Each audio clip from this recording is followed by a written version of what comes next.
this guy says the horse can do.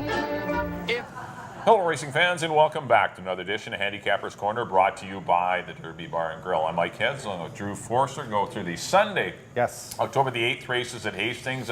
No racing Saturday this weekend. We will race on the Sunday and the holiday Monday, Thanksgiving. So both days starting at 1:50. We do have Grade 3 stakes races on both days. This Sunday program will be focusing on the Ballerina. Of course, $100,000 on the line, headed by She's a Warrior, coming in from Southern California, and I've been informed Pete Urton will be here, one of the hot trainers down in Southern California. And of course, Mario Gutierrez, very familiar here to these quarters. Mario in town to ride. Citizen Kitty up from Emerald Downs, their championship top older mare. And it shapes up to be a really good race. That'll be race number 7 on the 8-race card. Yeah, and we had championship weekend last weekend. That's the great thing about the end of the season here. We had Here's Hannah winning the Fantasy, Wise Market winning the Ascot Graduation. Now this week it's for the older horses. Mike mentioned the Ballerina runs today. 8 races on tap. Let's get right into it. First race is a $4,000 claimant event. 4-3 and up, Colts and Geldings. Non-winners of the year or non-4. I went to the 2 Sir Barclay here. Not a incredibly clever, or confident pick either. I like the horse too. Pick, but, I mean, he ran 6th last time behind last year's Award Creas. He comes out of a tougher race. However, he had been off since the 30th of July. 7-5 morning line. I don't know if I'd be overly confident taking 7-5 on him, but I really think it's between him and Cowboy Phil. Those are the 2 that look like the most accomplished runners in the race. Cowboy Phil still trying to get that non-4 condition. Good second last time behind a very quick rock concert, so he figures to be in the mix here. I threw Ambidextrous in for 3rd. Ambidextrous Duke in for 3rd. 2-5-3 for me. I don't have a lot. I agree. Sir Barclay is the horse to beat. He's the best on paper. If he can get back to any of his earlier form this year, he wins the race. Cowboy Phil has been a model of consistency this year. 2 wins, 4 seconds, and a 3rd out of his 8 starts. He's been money. He just keeps running good race after good race. If Sir Barclay doesn't win, Cowboy Phil will be right stalking him and have a great chance to win. And if neither of them win, then Ambidextrous Duke would be the next horse that could win. I agree. 2-5-3 in the Sunday opener on to race number 2. $4,000 conditional claimers here. Non-winners of 3 lifetime. Going a mile and a 16th. This race come up pretty tough. Tough to figure. Yeah. No, Laguna Blaze dropping. Jackson Teller's on the money all the time. Brother Rod's live. I thought it was between those 3 horses, and being president, treasurer, and everything of the Brother Rod fan club, I have got to go back to him. 10 starts. Yeah, making his 11th time that Mike has picked him. Every time. John Morrison, of course, having a great year with Here's Hannah, and of course Brother Rod, and of course that's a few of his other horses as well. But Brother Rod, nice game win last time. Wow. I really thought he'd win easily, but I'm a better cause ran a huge race to run 2nd. But this horse did win the money, and I think he's going to get good set up again. Got Flood Watch showing speed, Laguna Blaze, Jackson Teller, Instant Cash. The other 5 runners want to go to the front. I think Brother Rod, even if he is a bit of a goof at the gate again, because he always is a little obnoxious in the starting gate. He's always tough for his handlers. He's still, even if he botches the start, he's still got to be very tough in here. I put Laguna Blaze on the class drop. This is a pretty nice horse. That was a non-4 last time. He drops into a non-3. That was a tough race he was in, Fleming's Beach. Those are way better horses than what he's facing. I think he's worth a look. I think definitely him in the 2nd spot, and then the 3rd spot I put Jackson Teller. But it's tough to even leave that horse, to not have him in the mix, because he's dangerous on the head end, and he's been running game in his race. He's run some fast times as well. I went 6-2-3. I had the same horses. I went in almost the exact opposite order. I went Jackson Teller on top. I just think he's the most consistent. As you mentioned, I'm a better cause. Ran a big race last time. Huge, ran the best race. But in for 4-2, I thought Brother Rod should have absolutely dusted him. Me too. That's what scares me off of him a little bit. That's why I think Jackson Teller, coming out of some tougher races with Off the Grid, McCallum, I think he's been facing better horses, and that's what I like about Jackson Teller. Not necessarily facing better horses, but running better against tough horses. That's why I put Jackson Teller on the lead. Now, of course, Enrique Gonzalez down with the injury. Leading rider Richard Hamill picking up the mount. I got Jackson Teller for Ken Johnson on top of Brother Rod. Of course, can't go by him. He's right in the mix there. And I put Laguna Blaze in 3rd. But I have the same horses as Mike. I did put Jackson Teller on top. 3, 6, and 2 for me. On to the 3rd race. 3-year-olds and up, wide open, $4,000 claimant event, going 6.5 furlongs, and tough to get by the 6th horse here. Rock Concert was claimed off John Snow. 2 starts back. His first start for trainer Steve Bryant could not have been more impressive. A visually stunning race, just running away from them. 22-3, 45 flat. and got further away. What did he end up in? I know my glasses on today. 17 and 1. Just ultra impressive. There's no reason to think that he can't do it in here again. There isn't a lot of horses that are going to want to hang with that kind of speed. Power to Believe is, kind of close, going long. Yeah. Ace Deuce. Cedarburg is forwardly placed. I don't think he wants to hang with him, though. I see Rock Concert going to lead, never looking back again. I go back to Rock Concert on top. I put Devil in Disguise in the second spot. I think he hangs just off him. This classy 8-year-old son of Smarty Jones, a 7-time winner. And what a model of consistency he's been this year. Didn't run great last time, but it was off a bit of a layoff. He hadn't run for about 6 weeks. That's hard on an 8-year-old. He should have better timing in this race. And I put Cedarburg, model of consistency in the third spot. 6, 1, and 3 for me. Yeah, I flip-flopped your top two. I went Devil in Disguise. I think the horse is going to get a pace run. I'm going to gamble he gets a pace run. Rock Concert is quick, but he's not quick out of the gate. And he drew outside. He really had to be used to get to the lead last time, and then he just drew off against inferior competition. Yeah. This time, Power to Believe, Cedarburg, and Peyton's Best are considerably quicker away from the gate. Whether they choose to go out there, that remains to be seen. If they don't, then Rock Concert will gallop out on the front end and win for fun again in 17 flat. But Devil in Disguise is, this is a big drop for him. That was a 62.50 race, or an 8,000 race, the last reward race with Creus and Prince Hotel. That was a tough little race that he was in last time. I think he'll get a good pace to run at. He's live in here, I think. Absolutely. If anyone beats Rock Concert, it'll be Devil in Disguise. I put Ace Deuce in for third. He doesn't want to be on the lead. He had a terrible trip on his first run off the claim. He's 5 wide the first half mile, and he gets back into a sprint. We'll see if that helps him out. But I think the pace scenario will be the key for him. 1-6-7 for me in the third. On to the fourth race. Fillies and Mares, optional $35,000 claimer, going 6.5 furlongs. I ended up on the 7 horse here, Jerry to Carry. I see quite a bit of speed in here with the 1, Indy Rock going. The 2s, the other K. Cooper runner, Sassy Debs, Firefly, Morning Blurs. There is some speed in here. And Jerry to Carry, who was nominated to the Ballerina and opted once this race went to run in this one. I think Jerry to Carry is quite interesting in here. Good off the pace run last time against no pace. Had its winning streak, had a 3-race winning streak going.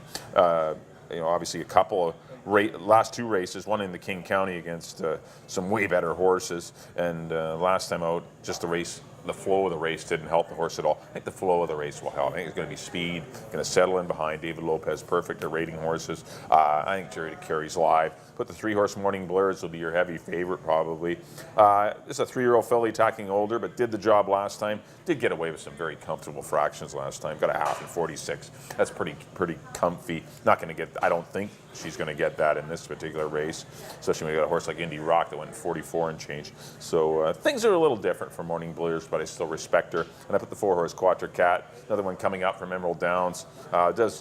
If she repeats that bonus spin race back here at Hastings in July, I think that's definitely good enough to win today, maybe. But we'll see. But I think just another one with the way the shape of the race will be, the Quattro Cat becomes quite interesting. I've left off Storm Stalker, who's had a great season. Indy Rock, who's been live in all 3, or run great in all 3 of her starts. Classic statement. Perhaps her best race has been earlier this year, but she's one that can bounce back. Just a tough little race, but I went 7, 3, and 4. I kind of stuck with the older mares here. Jerry to Carry. Morning Blur is a 3-year-old, but the 4 Quattro Cat is very interesting as well. I went 7, 3, and 4. I went to Indy Rock. Yeah, I can see it. I think Morning Blurs might put her away, but if she doesn't. She might, but I mean, last time in that HPBA race, Morning Blurs got a lead in 46 flat. Indy Rock went in 44 and 3, only got beat a length and 3/4. I mean, she's just so tough, and she's just getting better too. Exactly, she's only run 3 times, right? Breaks her maiden, comes back, runs a great second to Omi, doing all the heavy lifting that day. Did all the heavy lifting last time, only got beat a length and 3/4. I mean, I think she can bounce back with a big effort here. John Snow's done a good job with her, and just of the fillies in here, I think she has by far the most upside. She can just keep getting better and better, and I don't want to get off her. I picked her last time. I'm going to pick her again. No, she's a good pick because I only picked 3 horses. We only picked 3 horses. Yeah. But I mean, if this is the last leg of the early pick 4. I mean, she's on my ticket. Like Indy Rock's on the ticket. So Storm Stalker. But it's just one of them races where I'm going to load up, but I can only pick 3. But I agree. I can see Indy Rock. I really like Indy Rock. Like I said, I just think she has way more upside than all these other horses. I put Morning Blurs in second spot. I mean, what is she? Won 4 in a row now. It's ever since she got out of the stakes company, she's unbeatable at that just under stakes company. She's going to have other speed to compete with in here, and I don't think she can go as fast as Indy Rock, but I think she will end up second. And Jerry to carry. I don't know how good these horses coming from Emerald are. That's the trouble. Yeah, we don't know yet. It's tough to say. And as well, you can't really rely on buyers because generally the track at Emerald is a lot quicker and they get higher buyers. We saw that in the Oaks, all those fillies that came up that had higher buyers than Dazzling Dawn that were picked on top of her. They're not as good as the Dazzling Dawn and Yukon Bells that we have up here, apparently. So I ended up 1-2-7 here in the fourth. On to the fifth. $4,000 race for fillies and mares going 1 mile and a 16th. This is one of those classic non-winners of the year, non-4. I'm going to go to Irish Lass, the outside horse. I had trouble finding somebody I really wanted to make a strong opinion about here, but I took Irish Lass, broke her non-3 fairly comfortably, came back last time, maybe bounced a little off that effort. She's got a 53 buyer the time before that. Now it's Sahin Savachi, who's having a very good fall, picks up. Him and Jim Brown do well together. I didn't have a strong opinion about anybody. I went with Irish Lass here. I put La Rondine in the second spot of the Phil Hall barn, another one who had a dreadful race last time. Now goes back to 1 mile 16th, where she was very much more competitive. She's been better at going 1 mile 16th. I got her in the second spot under Amadeo Perez, and I put I'm a Diva 2. I feel he's taken a lot of money this year, has underperformed somewhat, but if she shows up for the best ever, she can be there. 8-2-1 in a race where I would like to take all. Yeah, no, it's not a great race, as you mentioned off the top. It's not a great race to really zero in on one horse. The 8-horse Irish Lass is the one to beat. I think there's going to be pace in here. You got La Rondine that shows pace sometimes. You got A-Hole Auger is quite quick, and as well as the 7 Bullet. Yeah. There's going to be some speed. And Irish Lass got caught up in the speed, was 3 or 4 wide for some reason last time and was up on the lead. And she doesn't want to run that way. Those horses are way better. Lady Cash, Shayla's Rose, those are way better horses than what she's facing. She needs to sit back, make one run, and Irish Lass will be more dangerous. I agree with the 1. I'm a Diva 2, very live in here. Should get a good pace scenario. And I put the 7, or I put Bullet in there for 3rd. I liked the race 2 back when she ran long. I know it wasn't the fastest time. The track was kind of dead that day. It was a real slow track variant, if you noticed. But her sprint run wasn't great, but she's just a little better. She's a little more relaxed now, and she runs better races going along. So I'm going to put her in for 3rd. I went 8, 1, and 7 in the 5th. So we kick off your late pick 4. We'd have 8 races on the Sunday program. On to race number 6. Got some 12-5 older horses here going 6.5 furlongs. Good race here. The 6 Born at the Track is the one that's really in form right now. Yeah. I got to stick with this horse. I picked him quite a few times. I thought a good runner-up effort last time to Burnham. This horse, I think you picked him the day he was 8-1, didn't you? I did pick him that day, and I've kind of picked him quite often. He's another one of my brother Rod. Born at the Track. Another one of your boyfriends, but he always shows up too. I mean, it's tough to go against. What is he, 6 for 7 in the money this year? So I like the draw. I like the outside draw because he's outside Omega Victory, and I just think Omega Victory made clear, and if he. Born at Track gets a nice cushy trip sitting 2 wide, a length or a length and a half off that horse, and I think he's going to be pretty dangerous. If he runs any of that last race back, I think he's going to be really tough to beat. Put the 1-horse Brass and Gold in for 2nd.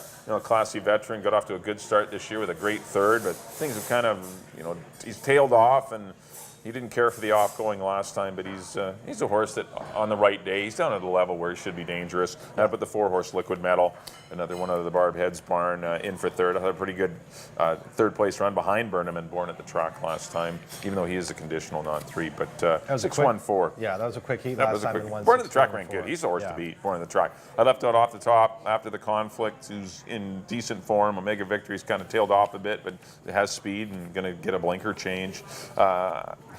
Hoodie, I don't know what this horse is about on the outside. Another Emerald horse. So a good little race to look at, but I went 6-1-4. I know Hoodie, just to touch briefly on Hoodie, and great to see the Coopers back here. We've had a lot of success bringing horses up here over the years. Good to see Kay and Bryson here. They were here the other day.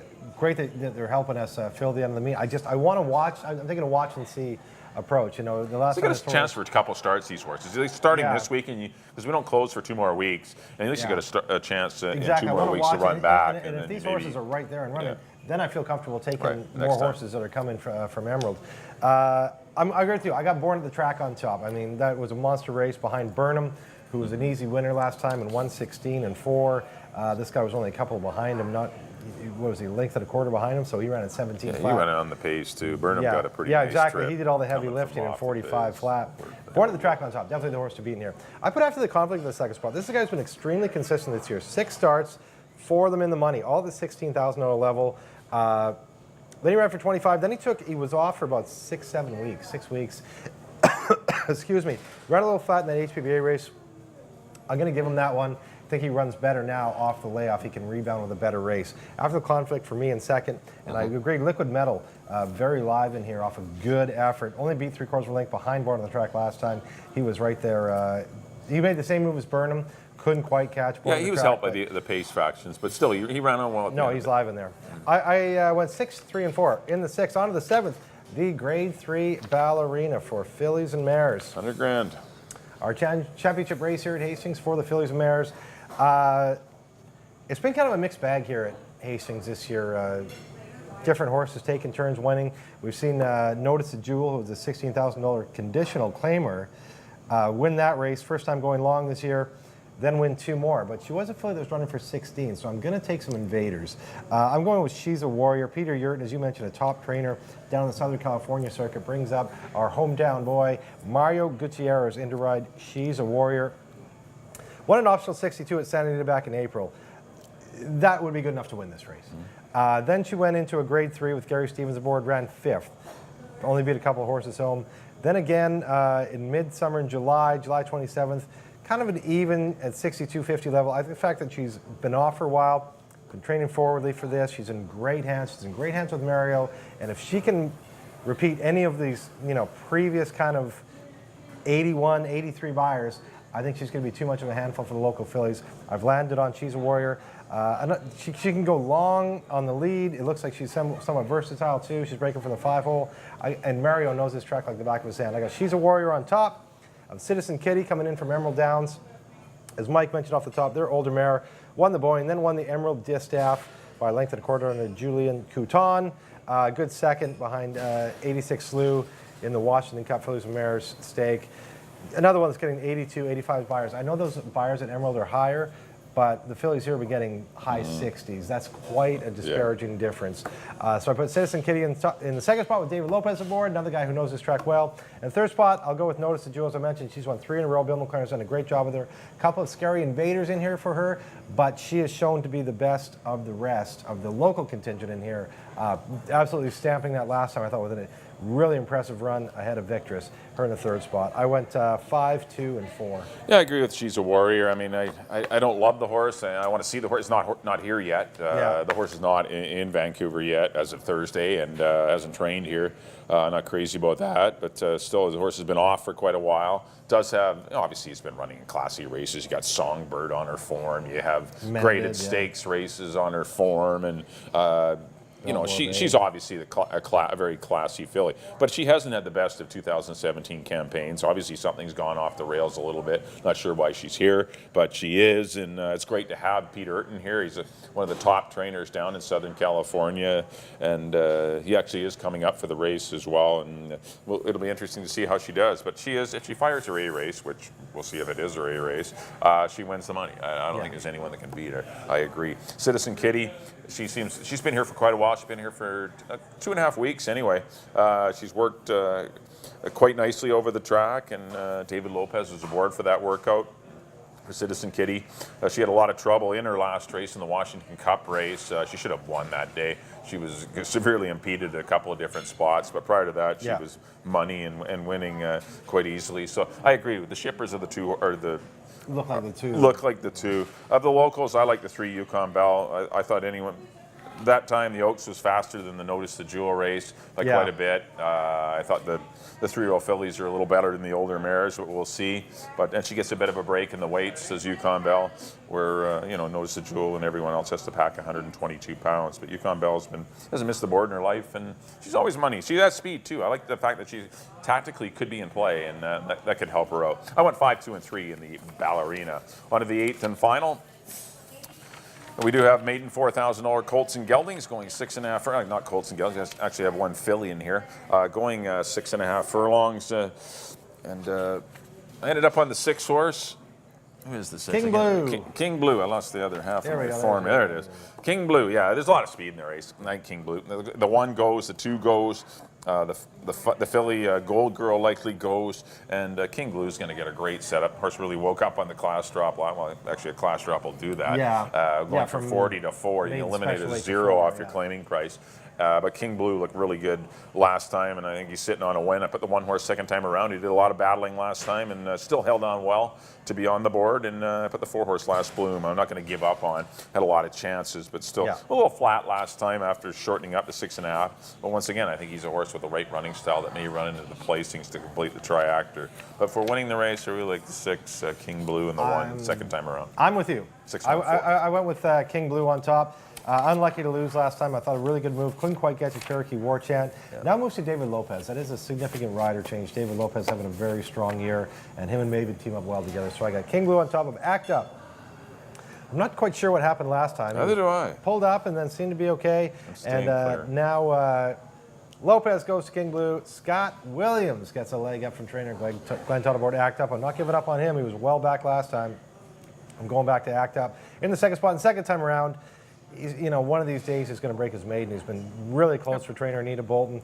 Only got beat a half by King Blue last time. He needs to be respected. I got 6, 7, and 1 in the final. That'll do it for our analysis of the Sunday card. Up next on the screen will be our picks. Mike, as always, you're up first. Back in race number 1. I went to the 2. Sir Barkley, you're going to go 2, 5, and 3. Race number 2, I went to the 6. Brother Rod, going to go 6, 2, and 3 in the second. On to the third race, number 1, Devil in Disguise. Maybe to defeat the 6, the favorite Rock Concert, going to go 1, 6, and 7. Race number 4, I went to the 7 horse, Jerry DeCarry, making her debut at Hastings. I'm going to go 7, 3, and 4, but a very good fourth race to close out the early pick 4. On to the 5th race, I went to the 8 horse, the closing Irish Lass, going to go 8, 1, and 7 in the 5th. On to the 6th race, I'm going to go with the 6 horse, Born at the Track, 6, 1, and 4. I think this horse has got a good trip sitting just off of Mega Victory, so I'm going to go 6, 1, and 4. On to the 7th race, that is the Ballerina. I went to the 5, She's a Warrior, over the 2, Citizen Kitty, and the 3, Yukon Bell. And the 8th and final, I went to the 6, King Blue, over the 1, second time around, and the 4, Last Bloom.